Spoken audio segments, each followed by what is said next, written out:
Hello दोस्त, मैं Ritesh sir from R research centre. और जैसा कि आप जानते हैं कि हम लोग स्टार्ट किए हैं ऑप्टिक्स, और ऑप्टिक्स का हम अगला टॉपिक लेंगे समतुल्य लेंस। दोस्त, समतुल्य लेंस मैं हिंदी में ही पढ़ा रहा हूँ। समतुल्य lens, equivalent lens, equivalent lens, lens.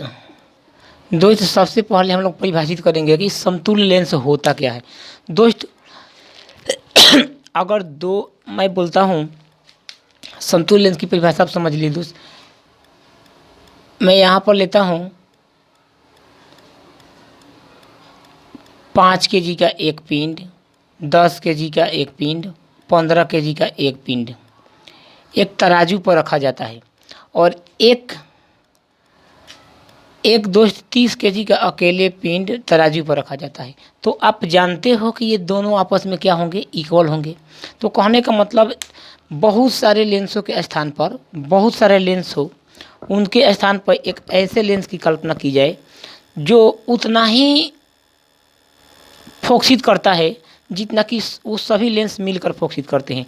अर्थात उतना ही प्रतिबिंब बनाता है जितना कि उन सभी के आवर्धन से बनता है। उतना ही आवर्धन से मतलब उतना ही आवर्धन से मतलब आवर्धन का मतलब होता है कि कितना गुना बड़ा प्रतिबिंब बनता है। मतलब एक छोटे छोटे बहुत सारे लेंस मिलकर जितने आवर्धन का प्रतिबिंब बनाते हैं, उतना ही आवर्धन का प्रतिबिंब अगर अकेले उन सभी के जगह बनाने वाला लेंस हो तो उस लेंस को क्या बोलते हैं, समतुल्य लेंस। कहने का मतलब कि बहुत सारे लेंस है, ये लेंस, ये लेंस, ये लेंस, ये लेंस, जिनकी फोकस दूरी f1 हो, f2 हो, f3 हो, f4 हो। ये आवर्धन का मतलब क्या होता है दोस्त, इस वस्तु का सापेक्ष कितना गुना बड़ा या छोटा प्रतिबिंब बनता है। तो ये चारों अगर मिला के एक बड़े लेंस के बराबर प्रतिबिंब बनाएं, बड़े लेंस के बराबर प्रतिबिंब बनाएं, ये चारों मिलकर जितना बड़ा प्रतिबिंब बनाएंगे उतना भी बड़ा प्रतिबिंब अगर ये अकेले बनाता है तो इस लेंस को क्या बोलेंगे दोस्त, समतुल्य लेंस। अगर ये चारों लेंस की फोकस दूरी जितनी बराबर हो, उतनी फोकस दूरी अगर इस अकेले लेंस की हो, तो एक चारों की जगह पर अकेला रखा गया लेंस क्या बोलेगा दोस्त, समतुल्य लेंस बोलेगा। तो दोस्त, हम लोग पता करेंगे समतुल्य लेंस के लिए फोकस दूरी का व्यंजक क्या हो सकता है। समतुल्य लेंस के लिए फोकस दूरी का व्यंजक क्या हो सकता है। तो दोस्त, अगर हम दो लेंसों को जोड़ते हैं इस प्रकार से दो लेंसों को मैंने जोड़ दिया इस प्रकार से, और यहाँ पर मैं रखता हूँ कोई वस्तु बिंब O। ये क्या है, इनकी प्रधान अक्ष के समानांतर ये पॉइंट P लेता हूँ, ये पॉइंट P। तो आप जानते हो कि यहाँ से प्रकाश की किरण निकलेगी, पहले लेंस से अपवर्तित होगी।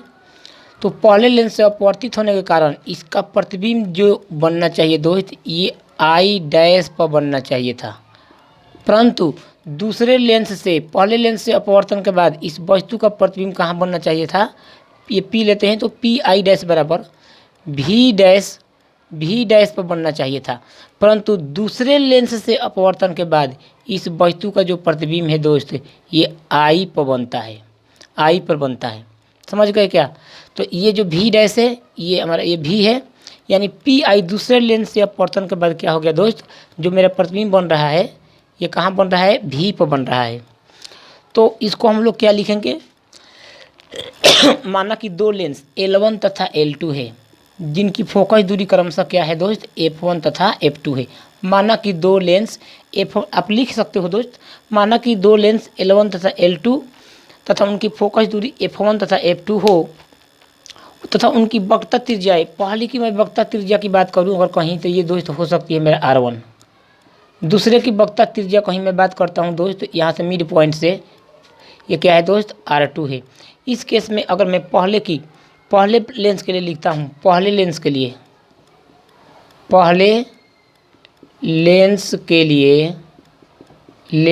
लिए आप जानते हो प्रतिबिंब दूरी, पहले लेंस के लिए प्रतिबिंब दूरी यहाँ पर बन रहा था, तो 1/V डैश माइनस 1/U बराबर 1/f1। ये इक्वेशन नंबर 1 मेरा पहला लेंस के लिए हो गया दोस्त।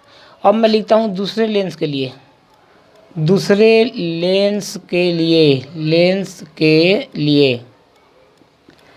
तो दोस्तों दूसरे लेंस के लिए मेरा वस्तु दूरी, अब इसका प्रतिबिंब, इसका प्रतिबिंब मतलब पी आई डैश, ये क्या है टोटली वी डैश है, तो ये अब इनके लिए दूसरे लेंस के लिए ये वस्तु दूरी बन जाएगा। इसका प्रतिबिंब अब आई पर बन रहा है, तो दूसरे लेंस के लिए प्रतिबिंब दूरी जो होगा 1/v माइनस वस्तु दूरी 1/v डैश बन जाएगा, बराबर 1/f2। Equation number 2। आप जानते हो कि दोस्त दोनों लेंस समकक्षीय स्थिति में रखे गए हैं एक दूसरे को आपस में ऐड करके। अगर हम इक्वेशन 1 और इक्वेशन 2 को जोड़ दें तो 1/f1 प्लस 1/f2 क्या बनकर आएगा, 1/v dash minus 1/u plus 1/v minus 1/v dash. ये तो कट गया दोस्त, तो बन गया 1/f1 प्लस 1/f2 बराबर 1/v माइनस 1/u, जो 1/f के क्या होता है, इक्वल होता है। तो एक दोनों लेंस के बराबर एक ऐसे लेंस की हम लोग कल्पना किए जिनकी फोकस दूरी अकेले इन दोनों के बराबर हो। मतलब मैं कल्पना कर लेता हूँ एक ऐसा लेंस जिनका प्रकाशित केंद्र P हो, इतना ही दूरी पर, जितना दूरी पे प्रतिबिंब बनाया है इतना ही दूरी पर अकेले क्या बनाए दोस्त, प्रतिबिंब बनाए भी। समझ गया, उतना ही दूरी पर रखे वस्तु को, जितना दूरी पे यहाँ पर हम लोग रखे थे यू, उतना ही दूरी पर रखे गए वस्तु का अकेले इसके बराबर क्या बना रहा है, प्रतिबिंब बना रहा है। अगर हम इसी प्रकार से बहुत सारे लेंसों को जोड़ दें, lens 1, lens 2, lens 3, lens 4, lens 5, lens 6, इस प्रकार से, तो जो मेरा 1/f होगा सबके इक्वल होगा 1/f1 plus 1/f2 plus 1/f3 plus 1/f4 plus 1/f5। ये हमारा कंसेप्ट बन जाएगा। समझ गए क्या? तो अब हम लोग इसके बाद पढ़ेंगे दोस्त प्रिज्म, और प्रिज्म के जितने भी कंसेप्ट है मैं इसको एकदम क्लियर करूँगा, तो आप इसको अच्छा से तैयार कर लीजिए।